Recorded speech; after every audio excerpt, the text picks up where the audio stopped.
Welcome into Outkick the Show. I am your fearless leader, Clay Travis. I appreciate all of you hanging out with me as we get ready to roll through the entirety of so many different issues to dive into. But right off the top, let me make sure I get this offer right.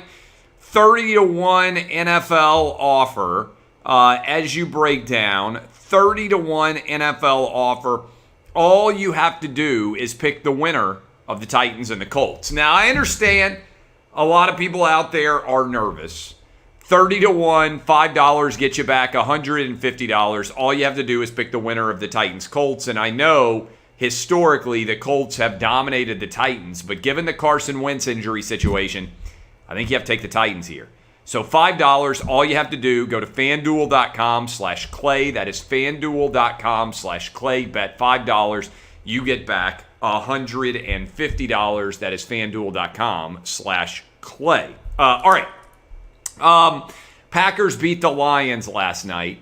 May have helped to assuage some of the nervousness in Packer backers after they were so awful in week 1 against the Saints. And I was watching this game with my wife last night, who is from the Michigan area. And they were talking about how during the game they were trying to be nice. And they were like, hey, it feels like the Lions are on the right path. They're going to get better. They're rebuilding. And my wife said, they've been saying that about the Lions my whole life. And so I went and looked at the Lions' playoff history. The Lions won the 1957 NFL championship. That was before the Super Bowl even started. 1957 NFL championship. Since 1957, the Lions have won one playoff game. Let me repeat that for everybody out there, because when I looked at this, was in disbelief. The Lions won a playoff game with Barry Sanders back in the day in 1991, the 1991 season. You want to talk about futility? They have won one playoff game since 1957. That is so far ago. Many of you, a lot of people have been born and died since the Lions advanced to the Super Bowl. It wasn't even the Super Bowl then. One playoff win in 1991.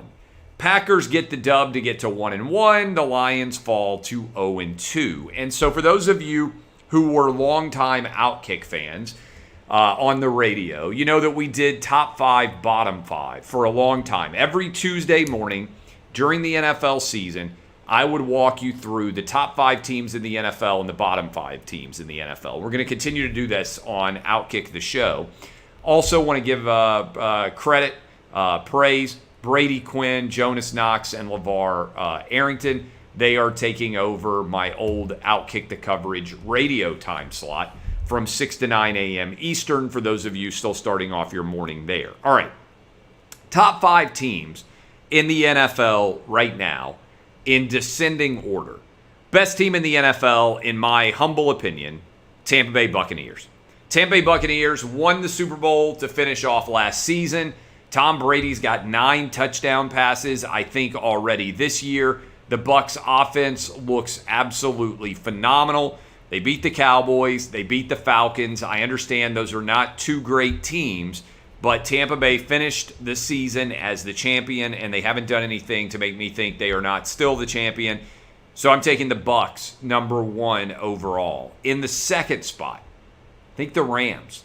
I think right now the LA Rams are the second best team in the NFL. I know they've only beaten the Bears, and I know they've only beaten the Colts, but I think the Rams, Sean McVay and Matthew Stafford, I am sold on how good they are. I've got the Rams as the second best team in the NFL. In the third spot, Arizona Cardinals.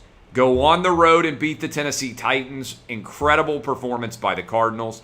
Then you follow it up with another, I know they missed the field goal at the final play basically, but they get another win. Kyler Murray is playing out of his mind right now. I've got the Cardinals as the third best team in the NFL right now. In the fourth spot, the Raiders. Maybe a little bit low for the Raiders even. They get the win over the Ravens in week 1. Then they follow it up in week 2 with a very solid win over the Steelers. I think you can make a strong argument that I've got the Raiders and Derek Carr too low right now. I've got them slotted in at the number 4 spot. And then in the 5th spot, even though they just lost to the Ravens, I have got the Chiefs as the 5th best team in the NFL. 1 Bucks, 2 Rams, 3 Cardinals, 4 Raiders, 5 Chiefs. Again, you could probably make some arguments that I've got the Raiders too low. Bottom 5. It's a list of sadness. These are the 5 worst teams in the NFL right now. I'm going to count down from 28 on down. The Giants, the woeful, very sad, awful NFC East. The Giants are 0-2, and they are the 28th worst team right now in the NFL. Then I've got the Lions at 29. We were just talking about the fact they've won 1 playoff game since 1957. The Falcons, I have got in the 30th spot. They are the most outscored team in the NFL so far. The Arthur Smith debut has not gone well. In the 31st spot, I have got the Jets. And then in the last spot, Urban Meyer, Trevor Lawrence. So far, they are not making much magic. I've got the Jags as the 32nd best team in the NFL. I want to hit you with a quote that I thought was really interesting from Senator Ron Johnson. And he laid it out to us just now on the Clay and Buck show a little bit over an hour ago. This is a direct quote from Senator Ron Johnson of Wisconsin. It doesn't look like the vaccine's holding up very well against Delta. The most recent technical brief by Public Health England shows overall 70% of deaths in partially or fully vaccinated individuals, 30% in the unvaxxed. This is in England. The most recent time from August 2nd to September 21st, 74% of deaths are in COVID deaths are in fully vaccinated people versus 26% in the unvaxxed. I'm reading, this is a quote from Senator Ron Johnson. He says, I wish the vaccines were 100% effective, 100% safe, but doesn't appear they are. Why does this data matter? Because England and Israel have much better data on vaccines than we do, and this ties in with what's going on in Vermont right now. Vermont is setting a record for new COVID cases, despite the fact that 88% of adults are vaccinated or have received at least 1 shot, including 99% of those who are 65 and older. If the vaccines work so fabulously well, how is it possible that those death data exist in England, which is one of the most vaccinated countries in the world, and how is it possible that Vermont could have COVID cases of that magnitude and of that level right now? Again, the data has to line up with what you are being told by public health officials, or you start to distrust them. Right now, what public health officials are telling us is not reflected from the data in Israel or in England. So what is going to happen in the United States that would make our vaccines more effective than the exact same vaccines that have been given to people in England and in Israel?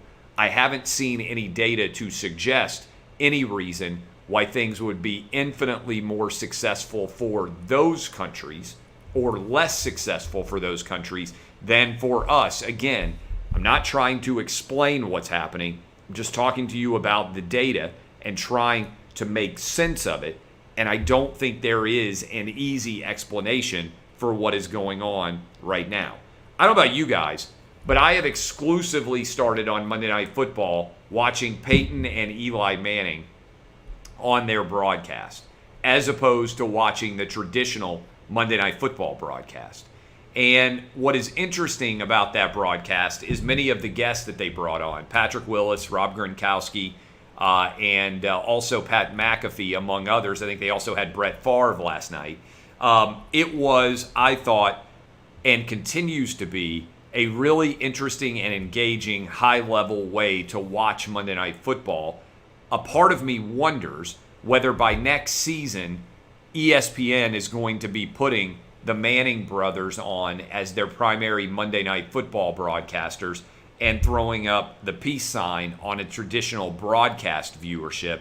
Worth paying attention there as well. 2 feet better than 4 feet. All animals are the same, except some are a little bit better. George Orwell's Animal Farm coming to real life in America as it pertains to COVID restrictions. Yesterday, we talked some about the Emmys and why all of those celebrities in Los Angeles were allowed to remain maskless while so many other kids, 2, 3, 4 years old, are required to wear masks. And there was a statement put out in LA County that basically said actors and actresses have a different standard because of their jobs than all of you simpletons out there that are not actors and actresses. The Emmys is considered to be a performance, and because it's considered to be a performance, no one attending the Emmys has to wear a mask. In other words, they are more important than you are. The hypocrisy here knows no bounds. They don't have to be wearing masks, even though young children, all children of all ages, are required to wear masks in LA schools. This ties in with the mayor of San Francisco, London Breed, who said, why are people trying to be basically the fun police and come after her when she chose not to wear a mask while she was having a good time? Well, if the standard is, if you're having a good time, you don't have to wear a mask, sign me up for it, because I'm always having a good time. But the reality is this: what we are seeing is an unprecedented differencing between super highly elite and well-paid and other regular people. And you could see it on stark display at the Emmys, where you had all of the wait staff, all of the people who were having to work at the Emmys for all of the celebrities, the people who brought dinners out, the people who brought food and drink, all of them had to wear masks. None of the actors or actresses did. What sense does this make? This is, I believe, a major issue going forward. And you also saw it, and this is where I love identities colliding. Did you guys see the conflict going on in Carmine's in New York City? I want to talk about it for a minute. We talked about it on the Clay and Buck show. Carmine's a famous restaurant in New York City. Right now, you have to show proof of vaccine in order to get into the restaurant. So what happens is 3 women from Texas show up, show proof of vaccine, go in. They are meeting, evidently, 3 men. When those men show up, only one of the 3 of them has a vaccine, and so everybody is deciding to leave the restaurant. When they leave the restaurant, the 3 women get into an argument with the hostess. They then end up attacking the hostess, and they are arrested outside of the restaurant. Initially, this story got a lot of play because the expectation was, oh, this must be 3 Trump voters, 3 white people from Texas. What turns out to be the case is all 6 of the people, the 3 women and the 3 men, are black, and the hostess is Asian. So the 3 black women now accuse the hostess of having used a racial slur, and that's why they said they ended up in a fight with her. Now, even if that were true, it wouldn't justify physical violence, but it seems unlikely that a 24-year-old Asian hostess at a New York restaurant, who is aware that the rules basically now are, if you ever say anything racist, you immediately go viral and you're never able to work again, seems unlikely that she would utter a racial slur. But even if she did, it certainly doesn't justify 3 women beating her up. And so now we have got a protest going on. Black Lives Matter is protesting Carmine's restaurant. It's a famous restaurant in New York, saying that they discriminated against black people. But how? All they did was ask if there was a vaccine passport. So you have two different identities colliding. You have Black Lives Matter going head-to-head effectively with the New York City vaccine mandate. And this is kind of what you expect to happen because according to recent data, less than half of all black people in New York City, Hispanic as well, are vaccinated. Meaning if you're black or Hispanic in New York City, you can't go to the gym, you can't go to a restaurant, you can't go to a bar, you can't go to a movie, and you can't go to watch any sporting event. And so we have created a form of vaccine segregation that is overwhelmingly discriminating against black and Hispanic people. This is an interesting intersectional war between BLM now and the Corona Bros. Who's going to win on the left wing of the Democratic Party? I don't know, but it's pretty crazy to pay attention to. Well, first let me tell you about my friends at Manscaped. At Manscaped, they can hook you up in a big way, and you can use the code DBAP20 and ensure that you never have to worry at all about anything relating to your below the belt grooming. And that is why I am encouraging you all right now to go to manscaped.com to make sure that you use the code DBAP20. You get free shipping and 20% off everything. You know that it can be dangerous when you trim below the belt. You can cut yourself, you can get a snag, you can end up in a really tough situation. That's why you need the Lawnmower 4.0, the best possible technology. I use this. You can as well. You can use it in the shower. You will be glad that you did it. And right now, you can get a Performance Package 4.0, which is an incredible value, all right? It's the ultimate parlay to take your grooming game to the next level. All of this rolled in together. The betting odds in your favor. When you use the Lawnmower 4.0, you get to take the leap to male grooming royalty. 2 million men already have 20% off and free shipping with the code DBAP20 on all of your products. Again, that's 20% off and free shipping with the code DBAP20 at manscaped.com. Go today. Don't gamble on shaving your balls with the wrong tools. Get Manscaped. Your balls will thank you. That is, one more time, manscaped.com. Use the code DBAP20 and you will be glad that you did, and your balls will thank you because they will be safe. Big sports gambling news. Early this morning, news came out that DraftKings had bid $20 billion to try to buy Entain, which is an overseas gambling company based in England that owns 50% of MGM. Right now, Fanduel is the biggest sports gambling company in the United States. You can go, by the way, fanduel.com/Clay, bet $5, get back $150, 30-1 payout. All you have to do is pick a winner of the Titans and the Colts game, all right? FanDuel.com/Clay. Second biggest is DraftKings. Third biggest is MGM.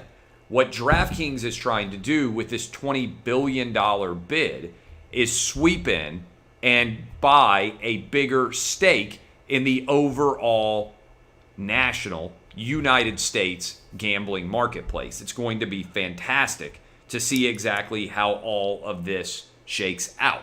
But pay attention to it. Major news. It's why I've encouraged you as the stock market is closed for the day. Stock market, by the way, been falling a lot recently. But I've encouraged you to spread your money around to make sure that you buy as many different stocks as you can. And if you do that, you will end up, I think, in a great place in the long run. By the way, ESPN Radio, good piece from my guy Bobby Barackup about how ever since Colin Cowherd left, ESPN Radio has been an unmitigated disaster in terms of what they're doing in the mornings, the middays, the afternoons, all of that. I encourage you to all go read about the disaster that has befallen ESPN Radio. And you compare it to Fox Sports Radio. Because in the 6 a.m. to 6 p.m. area, for the last 5 years until I left at the beginning of June, they had me to Dan Patrick to Colin Cowherd to Doug Gottlieb for 5 years in a row. No movement, no change, standard, easy to find, great lineup. It's why Fox Sports Radio has been dominating. Meanwhile, ESPN has been scrambling, trying as much as they can to find an audience, and they've just been failing time after time after time. It's a good read. Encourage you to go check out Outkick and read what Bobby Barack had to say. Did you read this story about KFC in New England? I mean, this is what happens when you are strictly locking down in New Zealand, I should say, if I said New England. This is a crazy story that could only come out of this New Zealand crazy lockdown. New Zealand COVID, men were caught smuggling Kentucky Fried Chicken into lockdown hit Auckland. They also were carrying large amounts of cash, and they could face 6 months in prison. They were attempting to elude police. 2 men arrested with a fast food in a level 4 lockdown. They had $100,000 in cash and KFC, and it's pretty amazing to think about that they now face 6 months in jail expressly for trying to sneak Kentucky Fried Chicken in as contraband in a lockdown New Zealand. This is how crazy the world has become. I'm going to talk about this more tomorrow on the program, but I do think it's significant in general that all of this from the Texans and Davis Mills, as we get ready for Thursday Night Football, I want to remind you that we are doing a show called The Fade, that I am doing that with Todd Furman every single Thursday at 5 Eastern. We'll get you ready for college football and the NFL. I'm on complete fire right now with my college football and my NFL picks so far on the season. We're at 69% winners in college football, 22-10 on the year. And so those will be up tomorrow morning for all of you, and you'll be able to check them out. But I do think it's important as we get ready for the Fade to point out Thursday Night Football. First of all, it's not a great game, but the Texans are not going to be able to play Tyrod Taylor. They're 1-1. They've acquitted themselves fairly well so far, especially given expectations. But they're going to be starting now Davis Mills, even though they have Deshaun Watson on their active roster. How is it possible that the media is not talking more in all of sports about the upcoming games as they prepare to roll along, and the fact that week 3 is going to see the Panthers, who are 2-0, on the road against the Texans, and the Texans have a certain top 10 quarterback who's 100% healthy and 100% able to play, and they're not going to put him on the field on Thursday Night Football. Instead, they're going to trot out Davis Mills, who came in relief of Tyrod Taylor and was nowhere near as good. How are more people not asking the question, if Deshaun Watson is eligible, how are the Texans not playing him? And oh, by the way, how in the world is Deshaun Watson even eligible? None of this makes the least amount of sense. It's all crazy. But as we get ready for Thursday Night Football, I just want to mention it to you so you can at least sit back and think about it and acknowledge how crazy it is. All right, Sunday. Pick the winner, Titans, Colts. $5 bet turns into $150. That is a 30-1 payout. All you have to do to get that bet in is go to fanduel.com/Clay. I appreciate all of you. My name is Clay Travis. DBAP, unless you need to SBAP. Encourage all of you to go listen to the Clay Travis and Buck Sexton show. And thank you for hanging out with us today.